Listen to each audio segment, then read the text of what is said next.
tarde, dia 30 de março, último dia do... Último não, né? Penúltimo, que amanhã é o último dia do mês de março.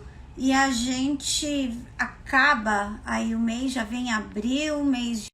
Tô acrescentando aqui o Ezequias, que hoje vamos falar desse tema tão polêmico. Boa tarde, meu amigo. Boa tarde, Ana. Tudo bem? Tá me escutando, Tô te ouvindo. Ezequias? Tô te ouvindo. Tá travado para mim. Acho que agora destravou, vê? E aí? Não, agora ficou melhor. Como estamos? Boa tarde. Estava falando, quem é que não teve a sogra ou o sogro metendo a colher na criação dos filhos que joga a primeira pedra, hein? Mas não é para jogar pedra nem no pai, na mãe, nem na dela, dele, nem na sua. Né? Vamos discutir como evitar esse tipo de problema, né?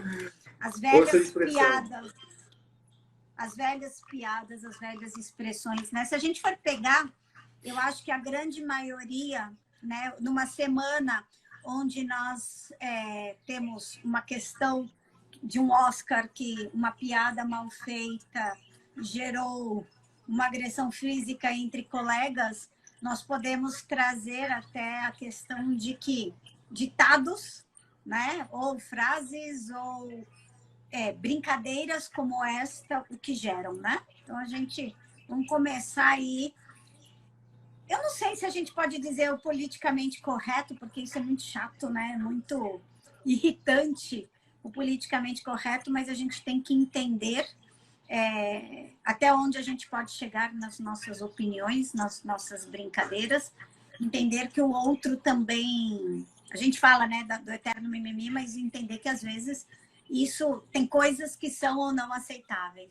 Você é um, né, Ezequias, que diante aí deve já ter sofrido 1000 preconceitos em forma de brincadeira, de piadinha, né? Na verdade, isso está sempre em destaque, né, Ana? Isso está sempre em destaque, a questão da brincadeira. E outra, né? Não que eu seja tão velho assim, mas é de uma outra geração, dentro de um outro contexto. E se for realmente colocar na ponta do lápis o que era a brincadeira, vamos colocar aí 25 anos atrás, 30 anos atrás, hoje todo mundo estaria aí sendo preso, né? Assassinado, julgado, enfim. Mas, com certeza, dentro desse contexto, e até por se tratar da cor, enfim, da região, uma porção de coisa, né? Por exemplo clássico. Ezequias, que time que você torce? São Paulo. Aí já vem, pô, negão da Zona Leste, como assim? Você tem que ser corintiano. Quer dizer, é requisito ser negro da Zona Leste para ser corintiano? Pelo amor de Deus. Então tem algumas questões desta ordem, né? Assim, né? Tudo acho que vai do momento, tudo vai da coisa, e isso a gente acho que pega um gancho aí para o nosso tema, né? A grande questão é o papel clássico, né? Quando a gente vira sogro, sogra, achar, né? Ou enquanto pais, achar que a gente sabe educar melhor os filhos do que os nossos próprios filhos, né? Talvez eu acho que quando a gente traz esta questão da educação, né? Que você está palpitando ali para aquele filho, para aquela filha, de que a educação daquele neto deve ser nos seus moldes, eu acho que muito você meio que nem confia na educação que você deu, né? Porque você acha que a pessoa é incapaz de criar. E aí a gente começa nas questões, eu acho que essa questão da alienação parental intrafamiliar, como a gente vem dizendo, né? Que ela vem através de sogro, sogra, seu pai, sua mãe, né? Na criação dos seus filhos, às vezes dos seus irmãos, ou seja, do entorno, né? Mesmo familiar mais próximo, tá? Vamos colocar assim. Eu acho que ele começa, né? Eu acho que esse entorno começa justamente no fator ser, né? Voltando à frase, eu quero deixar bem claro aqui, que é mais por essa questão mesmo que a gente está bem dizendo, né? de crenças que já estão implantadas, vem naquela seguinte situação, né? A sogra, né? A figura do que a sogra pensa a respeito da nora, o que a sogra pensa a respeito do genro, né? E aí começa, eu acho que começa aí, né? Do que sua mãe pensa do seu marido, do que a sua mãe pensa da sua esposa, né? Dos limites dados entre que, olha, as famílias têm que ser, a partir do momento que eu casei, aquele ditado, né? Quem casa quer casa, para fazer dar certo, né? Essa situação. Então, é aquela história, começa com a visão que você tem daquele gênero, se aquela pessoa serve, né? Eu não gosto, eu quero evitar os termos, né, pejorativos para a gente falar, mas dizer, né, que aquela pessoa não presta para o seu filho, para a sua filha, né? Não é digno o suficiente de conviver, né, com o alecrim dourado que você criou. Então, eu acho que começa as grandes guerras aí. E essa imagem que você tem da pessoa desde o começo do relacionamento que você está vendo acontecer entre o casal, da parentalidade, acaba refletindo no final. Eu acho que tem um peso muito grande dentro, muitas vezes, em alguns casos, em casos que levam ao divórcio, tudo, e vão ter o peso, né, de levar a entender se aquela situação, né, se aquela tua opinião vai influenciar o seu neto ou a sua neta no divórcio, numa situação que leva ali à alienação parental. O que você pensa desse assunto? Eu penso o seguinte, eu só queria fazer um contraponto com esse comentário que você fez por último, que é o seguinte, não necessariamente aquilo que acontece no começo é o que resulta no final. Porque tudo começa lindo, começa bonito. Igual você trouxe aí o contexto, né? Quem casa quer casa, mas aí já casa fazendo um puxadinho na casa da sogra, na casa da mãe, e aí você já se coloca numa condição em que alguém, de alguma forma, ou vai gerenciar a sua vida, ou ela vai querer comandar a sua vida. E aí depois você tem o passo subsequente quando vem a prole. Aí eu acho que começa aquela situação, porque não necessariamente, vamos ao termos aqui avós. E aí eu vou fazer o seguinte, vamos nos permitir, porque nós estamos falando aqui de forma didática, tá? Então, assim, os termos pejorativos são o que a gente vê no processo, que até na hora de escrever, você fica pensando, devo escrever isso ou não devo escrever? Agora a gente não escreve, printa a tela e cola na peça. Né? A gente tem já não tem mais esse desconforto, já não gastamos neurônios com relação a isso. E aí você tem aquela situação que não necessariamente o tratamento que o avô deu para o seu filho, ele vai dar para o neto. Parece que até uma inversão. Aquilo que ele tratou o filho, ele quer tratar diferente o neto, e aí ele quer apresentar uma nova forma de educar, uma nova forma que ele entende, sei lá, na cabeça dele, talvez um remorso. Ah, eu não devia ter feito isso com o meu filho, com o meu neto vai ser diferente. A exemplo do filho primogênito e o caçula. Tem as suas diferenças. Então, dentro desse contexto, então não necessariamente aquilo que foi no começo vai ser o final. O problema é que no final, isso a gente trazendo para a questão dos casos em conflitos e divórcios. Né? A gente vai falar sobre alienação intrafamiliar. Então, não necessariamente a questão do divórcio, a ruptura do relacionamento, mas na questão do divórcio. No final do divórcio, todo mundo é o Satanás. Né? O príncipe virou o demônio, a princesa virou o cão. Né? Então, aí a partir daí começa a se emanar o que? As frases, a desqualificação, é onde o contexto todo acaba culminando nesses atos de alienação. Então, é um pouco... As relações familiares, né, Ana, é um pouco complicado nesse sentido, porque né, no decorrer das coisas que vão acontecendo. O que eu vim percebendo, nós brasileiros temos uma maneira muito peculiar de tratar divórcio, questões de guarda, questões de alimentos. Como eu atendo muita gente estrangeira, cada hora eu tenho que estudar a legislação em relação a um país. nós brasileiros, tá? Nós brasileiros somos extremamente passionais, né?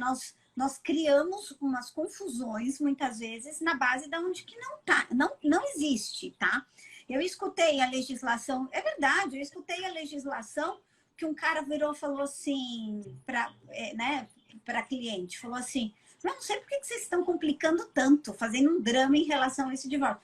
É uma sentar, uma conversa de 20 minutos, colocar no papel o que vocês querem, o que cada um vai ajudar, e está resolvido. E realmente, o cara resolveu essa maneira, a vida dele, o divórcio dele, em 20 minutos. Regras muito claras. A gente traz muito essas relações passionais para dentro dessa situação e é onde começam a pesar. Eu tenho casos, tá, dentro aqui do escritório, um caso específico, que o laudo psicossocial decretou, né, foi dado, né, laudado, assim, digamos, né, foi dado no relatório do estudo psicossocial, do laudo ali, foi falado que os avós maternos fazem alienação parental, entendeu? É absurdo isso, é complicado. Como assim isto ser?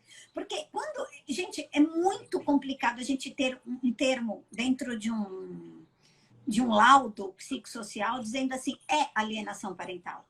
Ele come pelas beiradas, o psicólogo, ele vem de uma maneira mais fina, ele, vamos dizer, ele não entra com os dois pés no peito da situação, né? Ele não se molha ali naquele laudo. Ele não quer ser o responsável pela aquela situação. Ele fica preocupado, né, em dizer do nome, de se indispor com uma das partes.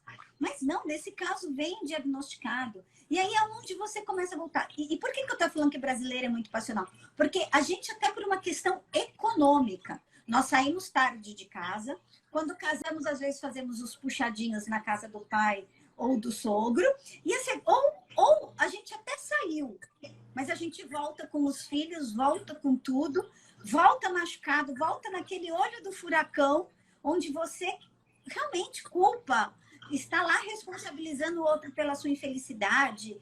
Vocês ainda estão discutindo por questões como que vai ficar os bens e tal. Um dos dois voltam e aí, né, aquele pai, aquela mãe vai enfiar a cria debaixo do braço, vai defender com todas as unhas e dentes a cria, e é onde começa a se meter o pé pelas mãos e começa ali a alienação. E aí a criança naquele fim de semana sai, ou a filha quer sair para coisa, e aí começam os palpites que vão se avolumando, as conversas que não se tenham cuidado dos adultos em relação às crianças que estão perto, e aí começam-se as confusões de falar mal de um, falar mal de outro, e aí isso vai começar a dar BO. A criança vai chegar comentando.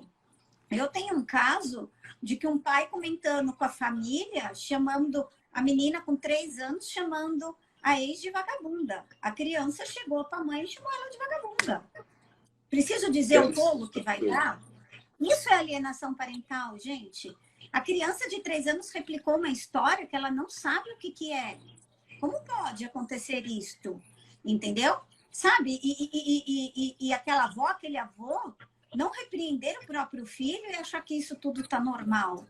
Não é normal, não é normal. Isso são relações que criam crianças doentias. Aliás, Ana, esse comportamento que você trouxe, na verdade, já começa do descuidado de achar que tudo é normal. Você provavelmente deve ter pegado a geração de que nem todo assunto é para a criança estar perto. Esse é o primeiro ponto. E aí parece que com o tempo, eu não sei se esse senso de liberdade tem feito com que as pessoas sintam a liberdade de falar qualquer coisa para qualquer pessoa, inclusive as crianças. Sobretudo no ambiente que é o que a familiar. gente acabou de comentar a respeito da história do Oscar. Qualquer um pode fazer uma piada e qualquer um pode Sim. levantar e meter a mão na cara do outro. A gente está realmente, né, no auge, no pico da descompensação emocional de qualquer pessoa, né? E aí tem até um vídeo que rola aí na internet, você deve lembrar. A criança que está andando com o pai e com a mãe, reproduzindo tudo aquilo que ele está fazendo. Se ele está fumando, ele pega e imita que está fumando. Se ele joga latinha pela janela, o filho pega e joga a latinha pela janela. Se ele xinga, ele xinga. Tudo isso dentro de casa vai refletindo. E nessas questões em que há esse desconforto, enfim, seja do sogro, da sogra, lembrando quem está acompanhando a nossa discussão aqui, a gente não está diretamente ligado ao pai e à mãe, aos genitores, mas sim todos aqueles indivíduos que estão em volta, que vão falando, vão fomentando, e de forma sutil, sem que se perceba, você já praticou o ato. O que a gente está discutindo são aquelas reuniões do sábado à noite, do domingo na hora do almoço, ou depois do almoço em família, que se junta a família inteira, e as crianças brincando no mesmo ambiente, e o assunto é o divórcio alheio, né? Vamos falar mal daquela pessoa que já não está presente, e vira uma generalização de assuntos entre todos, né? Entre os cunhados, entre os irmãos, entre os pais em geral, os amigos que estão ali em volta, e começa, né? Agora, você trouxe uma questão assim, do comentário daquele que está ausente. Mas e o comentário daquele que está presente? Talvez esteja assim, o casal esteja numa situação de animosidade, né? Eu tô aqui com a Vanessa, né? Eu tô aqui com a Vanessa meio obrigado, tal, e hoje eu vou estender o expediente aqui fazendo a live com a Ana Brocanello. Aí vem o avó, e fala assim, você tá vendo isso direito? Ele tá trabalhando até agora, mas fazendo a live com a loira lá. Você precisa ver isso aí. Né? Você precisa ver isso aí. Não, tá muito estranho. Quer dizer, agora deu para chegar tarde, né? Tá usando uma roupinha diferente, tá fazendo academia, foi até no nutricionista. Não sei não, hein? Eu acho que esse cara aí tá vagabundeando por aí. Olha como é sutil o negócio e às vezes não está realmente ligado a uma situação de litígio, não está ausente. Pode ter uma animosidade, mas o casal está ali presente, o pai está presente. Mas assim, isso acontece também. E isso acontece também na crítica, sim, né? Do pai ou a mãe educarem de um jeito, né? Começar a educar, falar assim, não, não pode dar doce antes do almoço. Aí vai para casa do avô, toma, sabe? O pai chama a atenção da criança, a criança fala, aí o avô fala assim, deixa o menino, desautoriza também. Isso também é uma forma, começa uma alienação também com a pessoa presente e que depois vai ter essas sequências. É entender, né, que a gente fala assim, briga de marido e mulher, ninguém mete a colher. Nós temos que entender em quais situações a gente mete a colher. A gente não vai deixar uma violência física, nós vamos alertar aquela nossa irmã, aquela nossa filha, né? A nossa mãe, porque eu já vi situações de filhos, né? Muitas vezes tendo que alertar os pais a respeito por exemplo, de um relacionamento abusivo, de uma situação psicológica ofensiva, né? Perceber se não tem uma violência física doméstica, né? Toda aquela situação. Não é só isso, né? Então, a gente vai orientar. Mas é tomar cuidado para não querer viver o relacionamento daquele filho. De não se intrometer, né? Muitas vezes, a gente espera a pessoa pedir ajuda. Óbvio, né? Você não vai sair dando palpite. Esses dias eu até comentei, falei, nossa, eu tô vendo uma amiga passar por uma situação.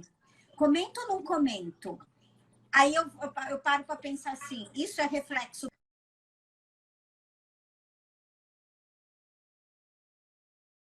onde ela não me perguntou. O que você faz? Fica de alerta, né? Fico ali com a orelha em pé e diante do menor sinal, novamente, eu vou observar. Eu fico, a primeiro momento, eu fico quieta, porque eu não sei se é uma situação que é reflexo meu ou se é realmente uma situação. E é isso que a gente tem que fazer. Evitar, né, os comentários, o leve trás, mesmo depois, né, do divórcio. Observar.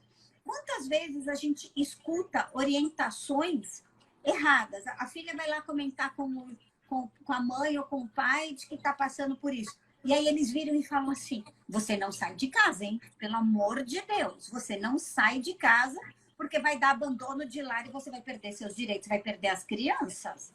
Gente, isso não existe mais. Isso não existe. Então começa, né, Ezequias? Começam as lendas de direito de família. Isso, você ri, mas é verdade. Quantas Não, pessoas vão falar isso? eu tô rindo, é justamente por conta disso. Esse, como é que chama isso?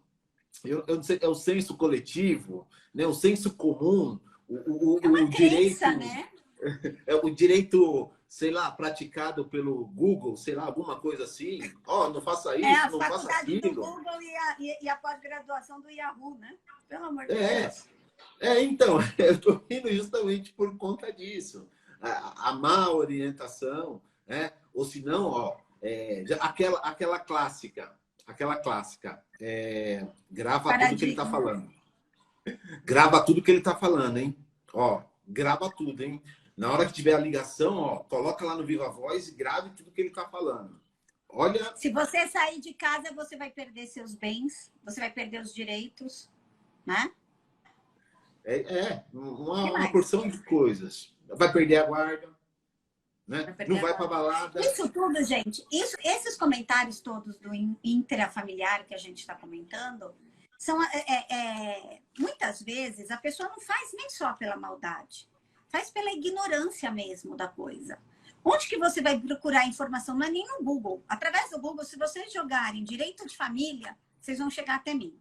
Se você jogar direito de família, você vai chegar até o Ezequias, porque a gente tem página na internet, a gente tem canal no YouTube, tem canal no Insta, tem canal em tudo que é canto. Vocês vão chegar na gente, ok? Só que vocês vão chegar num profissional com informações de qualidade. Vocês não vão pegar a primeira informação do Wikipédia, onde todo mundo vai lá e coloca. É falta de informação. Procura um profissional especializado, tá? Só que também não adianta a gente orientar vocês, olha, não faz isso, não pratica, não realiza essa situação, e vocês vão lá e fazem completamente o contrário. Uma das coisas que eu já tive, eu já comentei, eu acho que em alguma live, eu não sei se eu já comentei em alguma live com você, eu já tive, Ezequias, situações que eu falo assim para a pessoa, puxa, não comenta com ninguém, você vai entrar com o divórcio. Que a gente precisa, às vezes, dependendo do caso, eu preciso de um fator surpresa do cara, para não dar tempo do cara armar, se preparar, por exemplo, tá? Tô jogando. Ela vai lá e conta para a mãe. Eu já tive mãe que entregou a filha para o genro, porque ela não aceita o divórcio, ela não quer uma filha divorciada. Ou ela acha que ela é tão boa que ela vai consertar, vai ser a mediadora do caso e vai lá consertar. Então ela entrega. Acabou. Entendeu? Deu tempo daquele cara preparar o divórcio, sabe? Limpar a conta, fazer as coisas, procurar um advogado, porque, como me disse uma juíza há 3 semanas atrás, a vida acontece numa velocidade muito mais rápida do que os processos, entendeu? Sem sombra de dúvida, né? Tem até aqui a Renata, né? Ela colocou assim, ó, é a falta de informação da evolução da sociedade, da mudança da lei. A lei não acompanha, o processo não acompanha, as pessoas também não acompanham, né? Então, quando chega nesses estágios, é porque assim, a falta de informação vai degringolando, vai levando a pessoa para o buraco e ela acha que está crente, né? Ou procura a amiga que já passou pelo divórcio e quer saber, né? Então, o que aconteceu no seu caso? No meu caso aconteceu isso, isso, isso. Gente, o caso da vizinha não serve para você, porque tem um monte de situações, tem um monte de coisas que a gente analisa dentro de um processo. Uma data faz diferença, né? Por umas situações. Se tem papel, se não tem papel.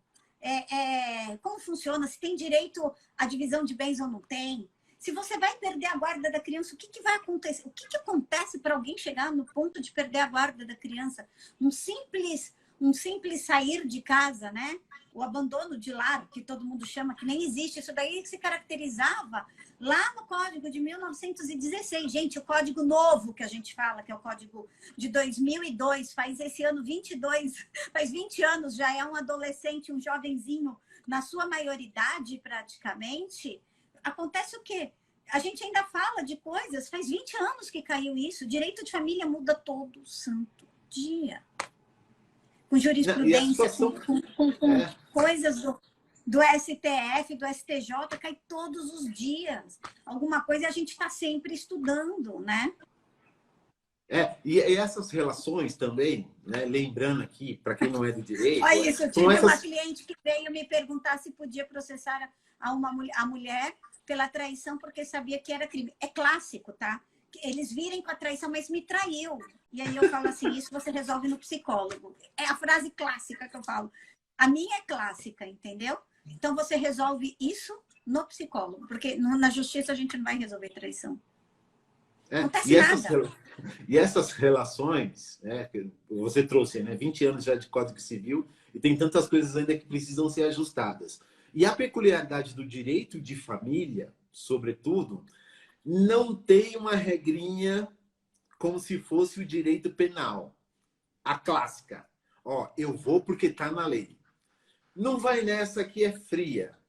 Como a Ana disse, os detalhes importam. A questão dessa relação importam. As entrelinhas importam. E trazendo aqui para o centro do nosso tema, como é um negócio sutil, como são nas palavras, como são nos atos, tudo isso vai importar. Até para a identificação da situação, né? E, aliás, Ana, se me permite, fazer a distinção, né? Isso aí, alienação parental é crime, né? Não é Alienação crime. parental é crime. Já ouvi essa, né? É crime.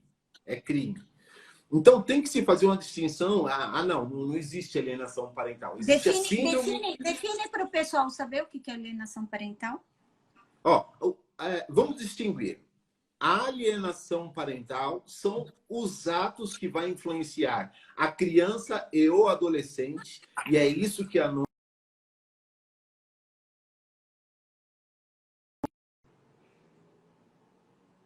de crianças e adolescentes. Tem gente querendo trazer alienação parental em relação aos idosos, em relação a... Não, alienação parental, ela destina-se à criança e adolescentes. Então, são os atos praticados de dificultar o acesso do genitor à criança, fazer com que a criança não tenha necessariamente o acesso, né? Tem aquela contrapartida da mãe que deixa a criança com o pai e fica atazanando. Não, eu preciso saber. Enfim, você está dificultando a relação. Isso são atos da alienação parental. E aí tudo tem a aquilo lei que vai criar um abalo psicológico na criança e no adolescente, restrição ao ponto de chegar até o limite de uma restrição psicológica na convivência entre... É o que evita qualquer tipo de convivência entre um genitor e o adolescente e a criança, né? Então, você proibir, mudar horário, mudar de cidade, falar mal a ponto da criança não querer ir, provocar, evitar informações, tudo aquilo que dificulta, né, esta convivência. Ou seja, transformar a vida do outro num inferno, entendeu? Vamos acrescentar isso.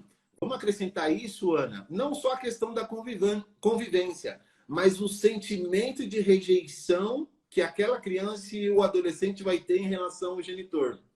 Porque ele pode até ir. Ele pode até ter a pseudo-convivência sendo realizada, mas ele tem assim uma questão de rejeição. Até aquilo que você falou, não, você tem que ir porque senão você vai para o conselho tutelar.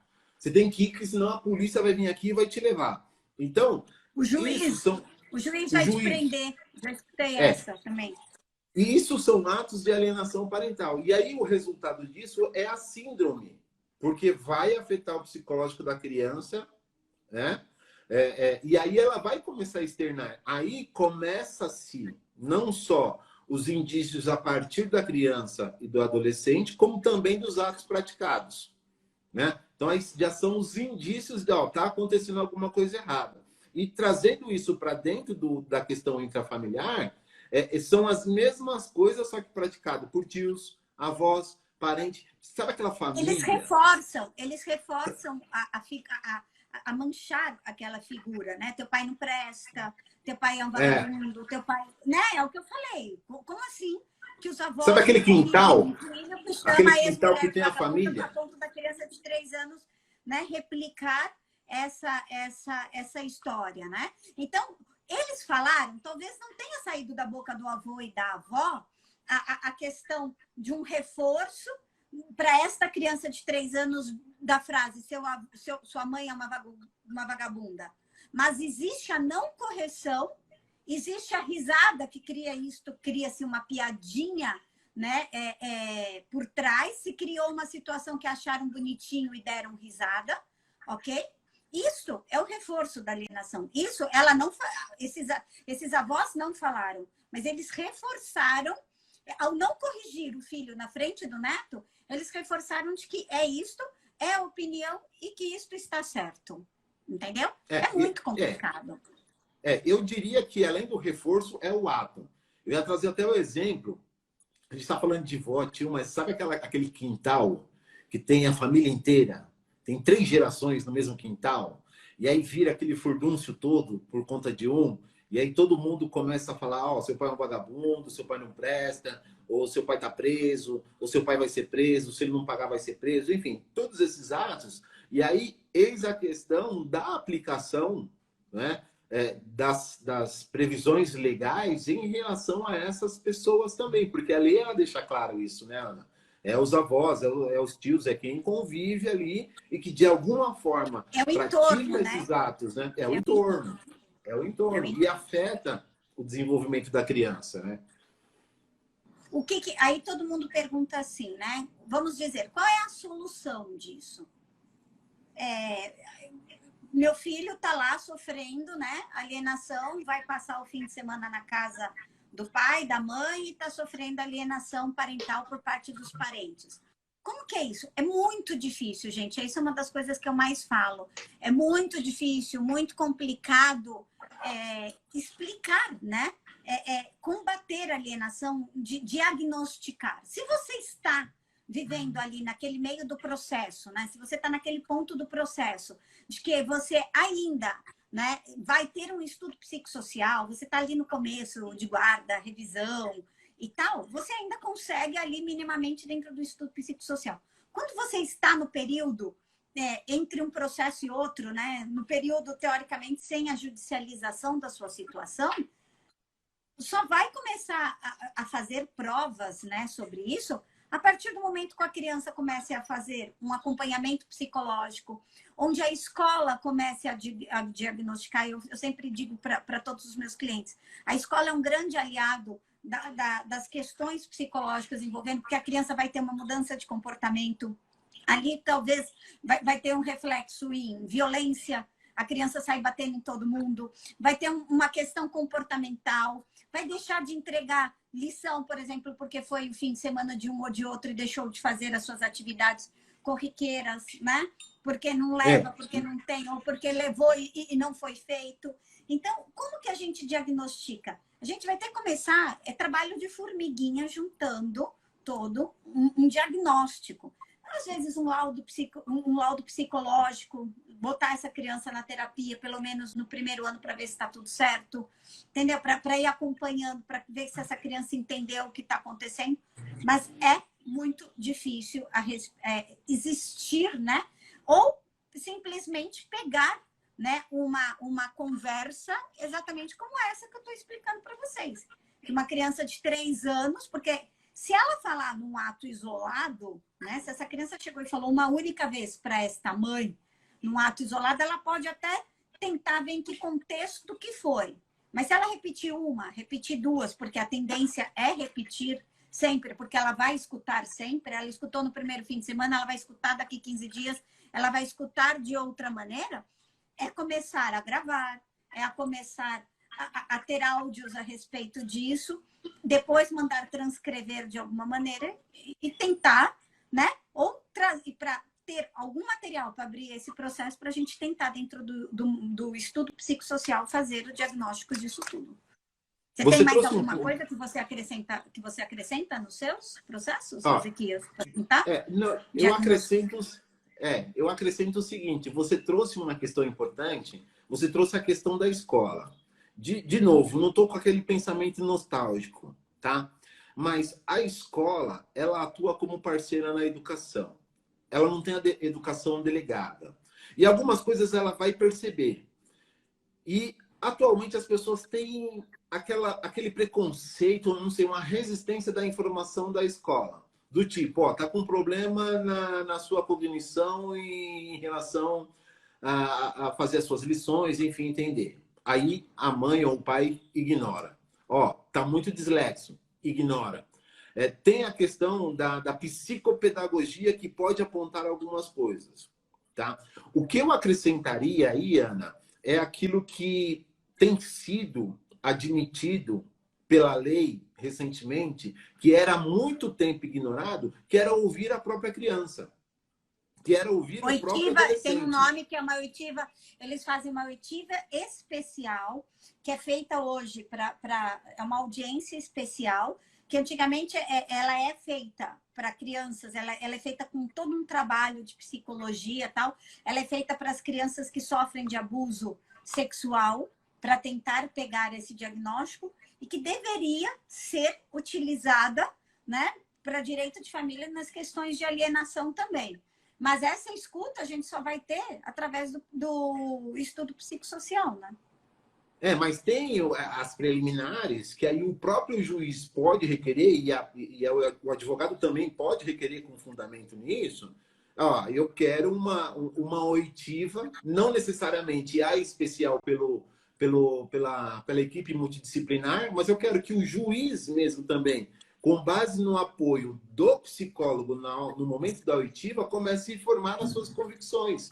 Espera aí. Não é só eu que estou falando, não é só a transcrição que está sendo falada, não é só o relatório psicopedagógico que está demonstrando os indícios. A própria criança, né? Quantas questões, assim, fora isso, Ana, que a gente vê aí, ignorando a fala da criança, o caso do Henry lá, que falava do tio lá e acabou morto, né? Então, assim, acho que eu acrescentaria somente isso, a questão de ouvir a criança. Se tiver alguma coisa, né, procurar ajuda especializada para poder entender. Igual você falou, coloca na terapia. Peraí, se tiver alguma coisa errada, já leva.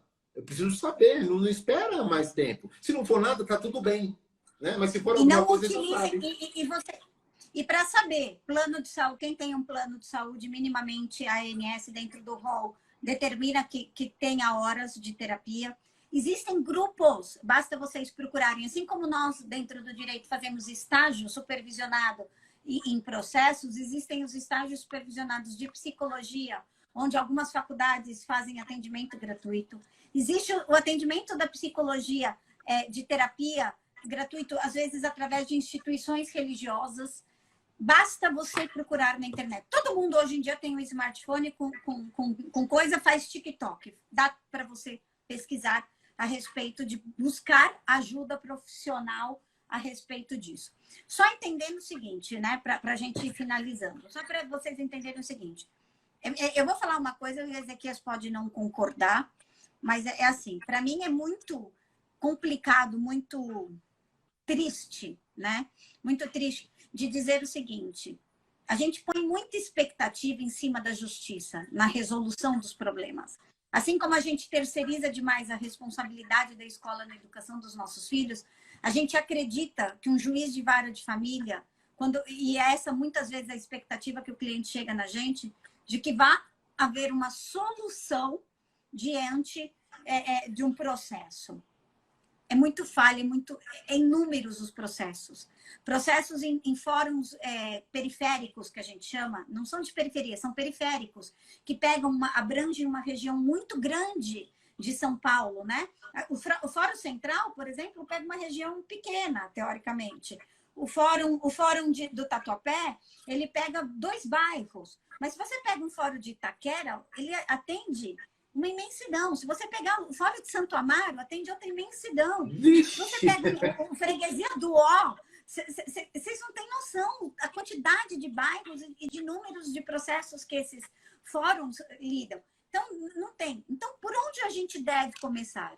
A gente tem que procurar justiça? Tem. A gente está aqui para isso, uma ajuda especializada de um advogado especializado em direito de família? Claro que sim. Só que a gente tem que começar por nós. Evitando as rodas de conversa dentro de família, evitando a alienação, evitando a sua opinião. Você quer dar no momento que a criança esteja, no fim de semana que ela esteja lá, entendeu? Para que não tenha riscos. Mandei um filho com um pai e o outro está aqui, né? O irmão que é do segundo casamento está aqui e a gente está falando. Essa criança também não tem que escutar, né? Tem que ser conversas de adultos mantidas entre adultos e adultos equilibrados falando. Eu sei que eu estou te pedindo um mundo de utopia, eu sei que eu estou pedindo que as coisas sejam feitas de uma maneira com amadurecimento emocional, afetivo, com amadurecimento de, poxa, de quem não está na dor. Mas se não começar pela gente, certo? Ô, Ana, Oi.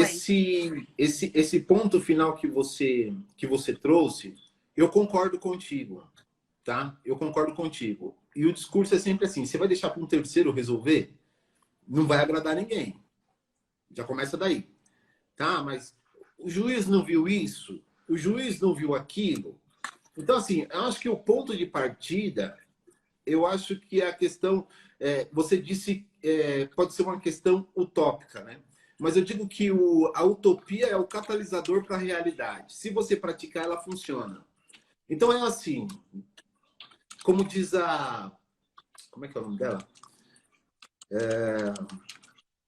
A Katia Boulos sempre falou o seguinte, ó, vocês precisam aprender a se separar como casal e se unir como pais. O objeto principal do cuidado serão os filhos. O relacionamento ele pode se romper, mas a relação com os filhos jamais. E esse será o elo de ligação. Extingue a conjugalidade, mas não se extingue a coparentalidade. Que coparentalidade é ser pais em conjunto. É você manter aquilo que você se propôs quando você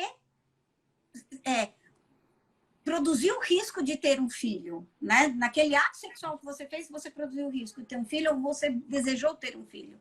Não é possível que você deseja tantas vezes uma coisa e não consegue, entendeu? Certo? Porque Sim. se você não for por este lado, se você não fizer deste o teu maior projeto, independente que você não tenha assistência um do outro 24 horas, não vai dar gente, não vai criar nada nesse mundo. E aí eu concluo dizendo o seguinte, ainda que o pai seja um vagabundo, um salafrário, ainda que a mãe seja uma descompensada, eu acho que a missão que você tem que retratar na qualidade de genitor é sempre o melhor. Por quê?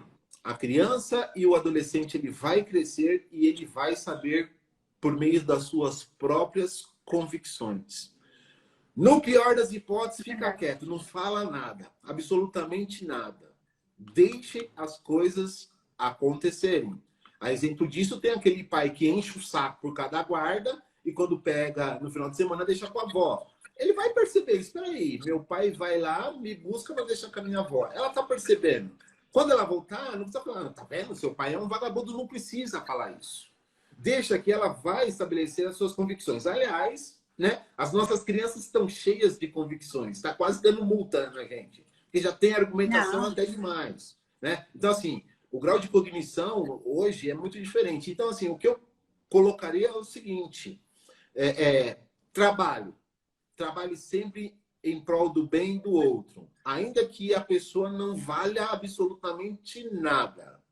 Mas ela valeu em algum momento, Ezequias, quando você escolheu aquela pessoa para estar com você. Ah, foi filho fruto de uma noite. Você produziu o risco disto acontecer. Você escolheu aquela pessoa para estar com ela. Desculpa, para praticar sexo, dormir com ela, use o termo que você quiser. Você produziu o erro. Naquele momento, aquela pessoa serviu para isto, ok? Então, daqui para frente, aguente com as consequências da sua escolha. Mantenha a boca fechada. E faça com que a família também mantenha, em prol de uma criança crescer saudável. Certo? Sim, eu acho que, para finalizar, é isso. É utópico? É, mas se você praticar isso dessa forma, você evitar, comece em você. Pare de pensar no outro. Pense naquilo que você é capaz de fazer. Aquilo que está sob o seu controle. Se cada um fizer isso, Ana, 70% dos problemas estarão resolvidos.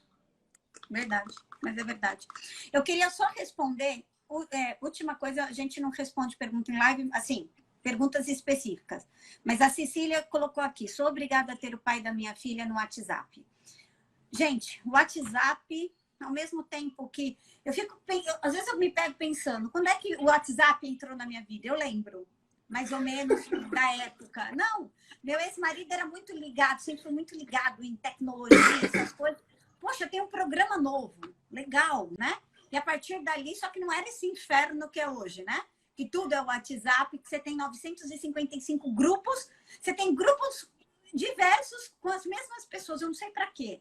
Né? Nós temos, né, Ezequias, vários grupos com as mesmas pessoas, né? Dentro do direito, para cada um, por uma finalidade que varia uma pessoa ou outra. Mas eu vou colocar. A questão não é o WhatsApp. O WhatsApp virou arma, o WhatsApp virou prova, o WhatsApp virou meios de infernizar o outro. O WhatsApp virou um inferno na vida de todo mundo, ok? O que nós temos que entender? Não é que você tem obrigação ou não tem. Não existe nenhum lugar e nenhum juiz que vai falar para você que você deve manter o WhatsApp se o outro inferniza, se o outro liga, se o outro se utiliza de uma rede social, porque ele não deixa de ser uma rede social, para te infernizar, para te perseguir, ok, Cecília? Mas o que existe a necessidade? A partir do momento que vocês são pais incomuns de uma criança, de duas, vocês têm uma obrigação em comum, vocês têm que ter um canal fácil e rápido de comunicação, ok? Por quê? Porque coisas acontecem a todo tempo e em 3 segundos uma vida vira, ok?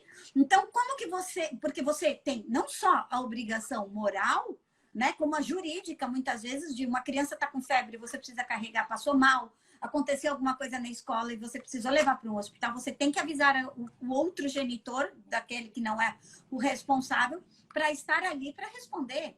Se você está bloqueado no WhatsApp, como que você avisa? Se você liga e não telefona, se você não atende, como que você quer acontecer?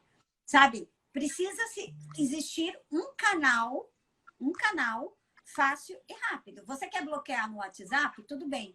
Mas ele não pode estar bloqueado no telefone, porque se acontecer alguma coisa, é necessário que você esteja. Ana, eu preciso... posso bloquear no tempo que não está comigo a criança e desbloquear no fim de semana? Pode. Mas a pessoa tem que ter um meio, nesse período entre, por exemplo, convivências, um genitor com o outro, de que se acontecer alguma coisa nesse período, seja algum meio fácil, que seja um canal de recado. Mas a gente precisa ter, quanto pais, este canal. Existe um programa novo, feito aqui no Brasil, que é tipo uma agenda, como se fosse um aplicativo. Você já escutou esse, Ezequias? Ele é uma agenda, eu não sei o nome, gente. Eu vou depois procurar e eu deixo anotado para vocês em algum canto aqui, para vocês saberem. É um programa que a pessoa justamente faz uma agenda daquela criança. Eu, como mãe, baixo, você, quanto pai, baixa, e a gente alimenta aquele programa como se fosse aquela agenda escolar. Comeu isso, aconteceu isso, tá acontecendo aquilo, tá doente, vai tomar, para que não precise existir o contato entre os dois, mas que os dois alimentem o sistema e fiquem sabendo. Eu acho assim, é uma solução para quando a coisa eclode num tal ponto que não dá mais, mas eu vou falar que todo mundo tem que tomar muita vergonha na cara, tem, entendeu? Porque, gente, não é possível que minimamente os assuntos básicos você não consiga manter uma mínima conversação como dois adultos normais que são. Não é, fala única e exclusivamente da criança. É nisso que eu falo que os clientes não escutam. Aí começa a bateção de boca. Deixa de lado, não vai responder. Jantou no fim de semana que está com outro. Jantou, comeu, tomou banho, já está dormindo. Entendeu? E acabou. E assim a gente vai resolvendo as situações. Combinado? Legal essa dica aí. Não sabia dessa agenda, não. Não, é novo. É novo, mas eu preciso saber como que é o nome. Saiu até naquela revista Pais e Filhos. É um programa ainda que eles estão ajustando, não sei se é pago ou não, mas é um aplicativo que eu sei que já baixa e você consegue fazer. Gente, entrou. Eu vou despedir porque a gente falou que ia fazer uma live curta. 50 minutos, tá, Ezequias? Porque não adianta. O tema pega, todo mundo participa, é uma delícia. Mas eu quero falar uma coisa, deixar um beijo para Montão. Entrou um monte de advogado, acho que tu teus amigos, Ezequias, porque estavam aí te elogiando. Realmente, gente, ele é o melhor. O cara é bom no que faz, entendeu? Não tenho a sorte de advogar contra ele, porque daí a gente se entenderia, né? Eu teria lealdade processual do outro lado, né? Seria um prazer e me daria medo, porque eu falaria, ai, meu Deus, o que vem? Nada! Depois, A gente ia resolver mas isso deixar rapidinho. para você. Ah, fala. A gente ia resolver isso rápido. Rapidinho, será?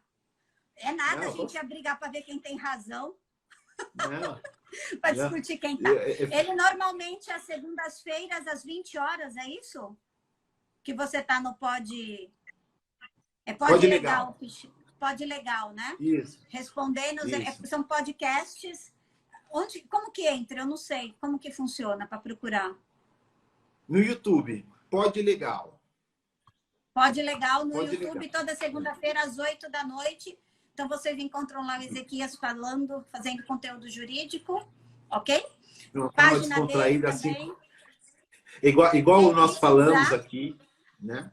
Falamos aqui de uma forma descontraída, pegando a vida dos famosos, que famoso também tem problema, né?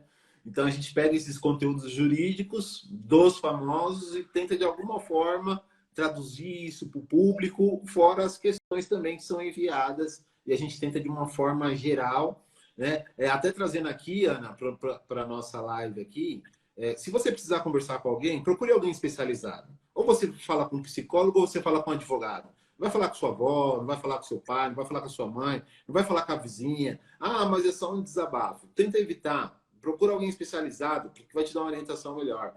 Então, assim, podcast é a mesma coisa. A gente fala geral, mas precisa consultar um advogado? Consulta. Faz um investimento de uma consulta, conversa com ele. Você vai ter uma orientação. Nós temos que ter essa capacidade, né, Ana, de ouvir e, consequentemente, dar algum conselho positivo. Entenda que a gente não julga ninguém, a gente está aqui para orientar, né? Consulta é paga, tá, gente? Eu vou falar isso, que eu estou para falar isso há tempos na live. As consultas são pagas. E aí a pessoa, às vezes, fala assim para a gente, liga 15, 20 pessoas por dia no escritório, falando assim, nossa, mas só para responder uma perguntinha... Eu estudei, eu fiz 5 anos de faculdade, eu fiz 5 pós-graduação de no mínimo 2 anos cada uma.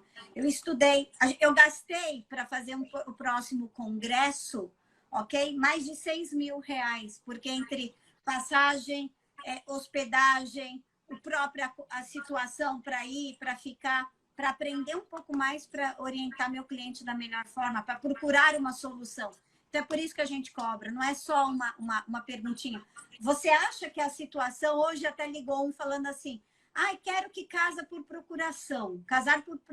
E eu assim, mas por que em vez de casar por procuração, se casou lá, é só fazer o reconhecimento aqui? Entendeu? Então, vem com uma solução jurídica que não é a adequada para o seu caso. Então, procure sempre um bom profissional. Combinado, Ezequias? Beijo no seu coração, a gente se vê aí próximo mês, próximos dias sobre mais algum assunto. Quem quiser deixar, olha, vi que eu ganhei um montão de seguidores hoje. Feliz, estou quase nos meus 2.000, estou feliz assim, ó. Vamos fazer uma campanha para eu chegar, não é número, é qualidade de público mesmo, que eu sei que eu tenho. Vamos fazer, quem quiser, a live sempre está gravada, toda quarta-feira, às 5h30 da tarde. Vocês nos encontram YouTube, Insta, Face, LinkedIn, em todas as redes sociais, sempre gravado material, conteúdo diário. Beijo para todo mundo que entrou. Beijo, querido. E a gente se fala. Beijo, Ana. Vamos nessa. Beijo. Beijo.